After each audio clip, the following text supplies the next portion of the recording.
Hello friends, welcome back to my channel. আশা করছি তোমরা সবাই ভালো আছো আর আমিও খুব ভালো আছি। সেদিনকে খুবই মজায় ছিলাম। অনেক দিন পরে ঘুরতে যাব কোথাও। আমাদের ঘুরতে যাওয়া মানেই হুগলি, কারণ আমাদের ফ্যামিলিতে দূরে কারোর বাড়ি নেই।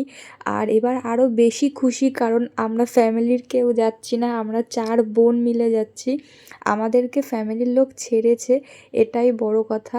তো আমাদের প্ল্যান হয়েছিল কালকে দুপুরবেলায় স্নান করতে করতে 4 বোন আমরা পুকুরে গিয়ে স্নান করছিলাম আর ভাবছিলাম যে যদি কালকে যাওয়া যায় কেমন হয়, চল বাড়ির সবাইকে বোঝাই। যেমন কথা তেমন কাজ, বাড়ির লোকরা তো খুবই ভালো। হ্যাঁ, মেনে নিল। আর আমরা পরের দিন ভোরবেলা বেরিয়েও পড়লাম, মানে সত্যি এটা আলাদাই।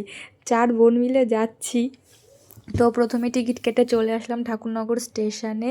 তারপরে ঠাকুরনগর থেকে চলে আসলাম বনগাঁতে। বনগাঁতে নেমে আমাদের কিছুটা সময় ছিল, তাই সবাই মিলে আমরা পরোটা আর তরকারি খেয়ে নিলাম, কারণ অনেকটা পথ যেতে হবে।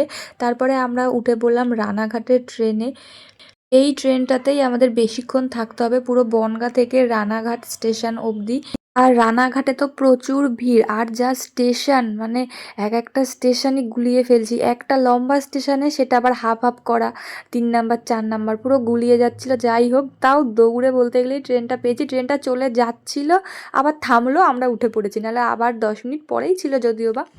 ট্রেনটা থামলো আর আমরা উঠে পড়লাম। তারপরে নেমে পড়লাম আমরা চাকদাতে। ওদের বাড়ি চাকদা থেকে যাওয়া যাবে, তো আমরা মোট 3টে ট্রেন পাল্টালাম। তারপরে চলে আসলাম আমরা একটু খাবার দাবার কিনতে। ওই বাড়িতে আমাদের ছোট ছোট ভাইপো ভাইজি ওরা রয়েছে, ওদের জন্যই। ওখান থেকে একটা ভ্যান ধরে নিলাম আমরা, তারপরে ভ্যানে করে সোজা চলে আসলাম আমরা হুগলি নদীতে। এটা হলো হুগলি নদী। আর এই হলো আমরা 4 বোন, আমাদের 4 বোনের ট্যুর। ওরা কিন্তু লজ্জা পায়, তাও একটু হাই হ্যালো করে নিল। আমরা এখানে অনেক ছবিও তুলেছি, খুব সুন্দর সুন্দর ছবি উঠেছে। আর আমরা এখানে পৌঁছে গেছিলাম 11টা, সাড়ে 11টার দিকে, মানে 12টার মধ্যে আমরা বাড়িতে ঢুকে গেছিলাম। আর হঠাৎ করে ঘুরতে আসার না একটা আলাদাই মজা। অনেক দিন ধরে প্ল্যান করে রাখলে কিছুই হয় না, হঠাৎ করে আমরা চলে আসলাম আর বেশ মজা হচ্ছিল। তারপর আবার নিজেরা একারা একারা, মানে আমাদের কেউ বকা দেবে না, কেউ কিছু বলবে না, আমাদের ইচ্ছা মতো আমরা সব কিছু করতে পারবো।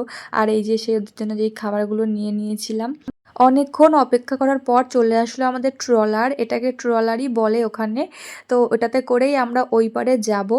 দেখো, আমি তো একদম পিছনে বসে পড়েছি, একদম ফিল নিতে নিতে যাব। আমার এই জায়গাটা এত ভালো লাগে, মানে যখন গঙ্গাটা পার করি, অনেকটা সময় লাগে গঙ্গাটা পার করতে, আর বেশি ভালো লাগে সন্ধ্যাবেলায়। একবার সন্ধ্যাবেলায় আমরা হুগলিতে এসেছিলাম, তখন যা সুন্দর লাগছিল, মানে আলাদাই। আর এত হাওয়া দেয়।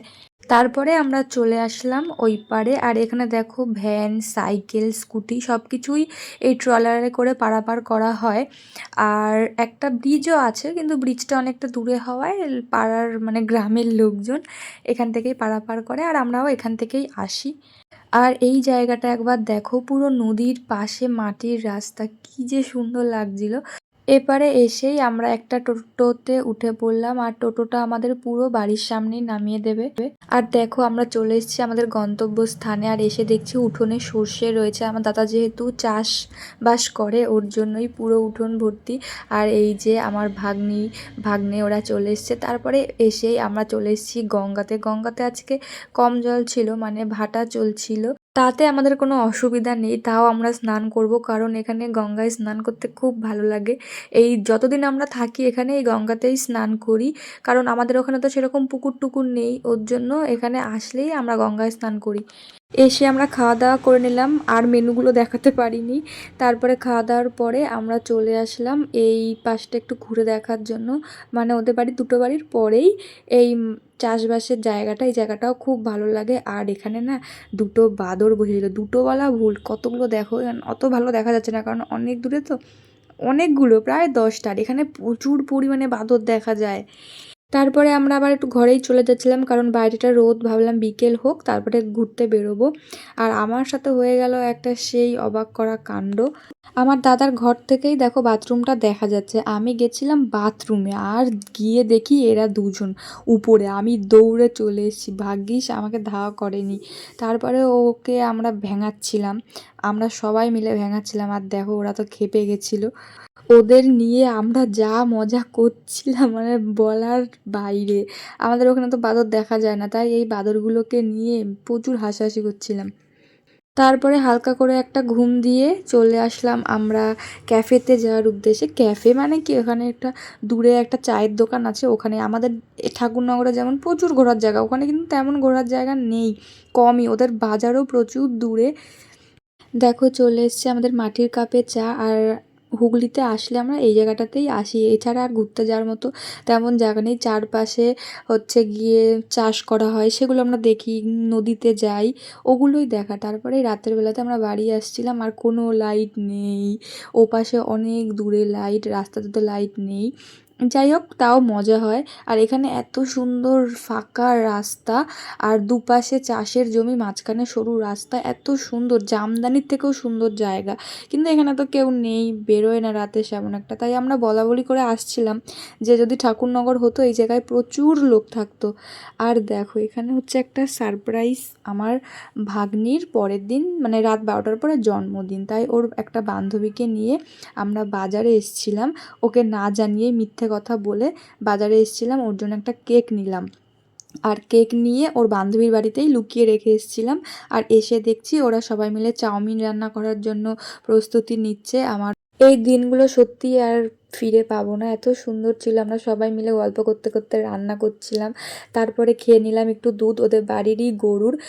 তারপরে যখন রাত 12টা বাজতে 10 মিনিট বাকি, আমি আর আমার বোন চলে আসলাম ওর বান্ধবীর বাড়ি সেই কেকটা নিতে।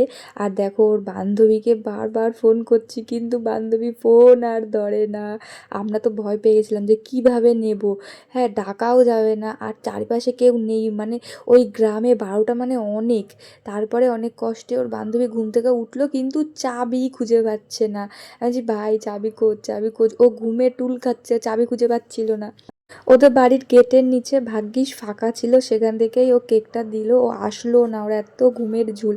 ও ভাগ্যিস ফোনটা ধরেছিল, বড় কথা এটাই। ওকে অনেকবার বলেছিলাম আসতে, কিন্তু ও আসলো না। তারপরে আমরা কেকটা নিয়ে চলে আসলাম রান্নাঘরে। আর আমার যে আরও দুজন বোন আছে ওদেরকে বলেছিলাম ওকে নিয়ে আসতে একদম 12টা বাজলেই। এই যে আমার ভাগ্নি, ওর জন্মদিন ছিল, আর ও জানতোই না যে আমরা কেক এনেছি। ওকে বলেছিলাম যে এখন তোকে গোবর জল মাখাবো, ডিম ফাটাবো, এইসব বলেছিলাম। আর ও তো কেকটা দেখে পুরো অবাক হয়ে গেছিলো, ভাবছি কী করে কোথা দিয়ে আসলো, তোরা কি ঠাকুরনগর দিয়ে নিয়ে আসলি, মানে ও পুরো শক হয়ে গেছিলো। আর ওর খুশি দেখে আমাদেরও সত্যি খুব ভালো লাগছিলো। আর ওর দিনটা সত্যি আমরা একটু স্পেশালি করে দিয়েছিলাম, ওর জন্মদিনের ঠিক আগেই আমরা এসেছিলাম। তো এটুকুই ভিডিওটা, সবাই ভালো থেকো, সুস্থ থেকো। আমরা পরের দিনও ছিলাম, ওর জন্মদিন সেলিব্রেট হয়েছে, তারপর দিন বাড়িতে চলে গেছি, সবটাই ভিডিও করা আছে, আস্তে আস্তে তোমাদেরকে দেবো। দেখো, জানিও ভিডিওটা কেমন হয়েছে। তো টাটা।